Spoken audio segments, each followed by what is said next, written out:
नमस्कार मित्रांनो, आपल्या नवीन व्हिडिओमध्ये तुमचं स्वागत आहे। तर मित्रांनो, आपल्या चॅनलवर खूप अशा कमेंट्स आल्या की बिनजोडचा बादशाह मथुर आपल्याला मात्र मैदानात दिसत नाही। मैदानात कधी येणार, कोणत्या मैदानात येणार, आणि मित्रांनो त्याच अपडेटसाठी मित्रांनो ही व्हिडिओ आहे।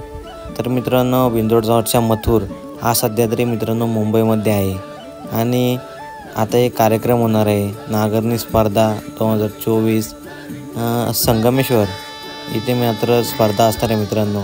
तुम्ही इथे पुढे बॅनर बघू शकता। तर मित्रांनो, इथे बिनजोडचा बादशाह मथुर प्रमुख आकर्षण म्हणून बिनजोडचा बादशाह मथुर याला इथे बोलवलं गेलं आहे मित्रांनो। तर इथे मात्र आपल्याला बिनजोडचा बादशाह मथुर जाताना दिसणार आणि त्यानंतर मित्रांनो 1 ते 2 तारखेला घाटावरती एंट्री होणार आहे मित्र मथुरची। आणि त्यानंतर जेव्हा मैदान होईल, चांगलं मैदान होईल, तिथे आपल्याला बिनजोडचा बादशाह मथुर हा 100% बघायला मिळणार आणि त्याची अपडेट आपल्या चॅनलवर तुम्हाला मिळणारच। आणि त्यासाठी मित्रांनो तुम्ही आपल्या चॅनल लाईक करा, शेअर करा, सबस्क्राईब करा मित्रांनो। आणि तुम्हाला अशा अपडेट आपण देण्याचा प्रयत्न करूच। आणि व्हिडिओ पूर्ण बघितला त्यासाठी धन्यवाद मित्रांनो।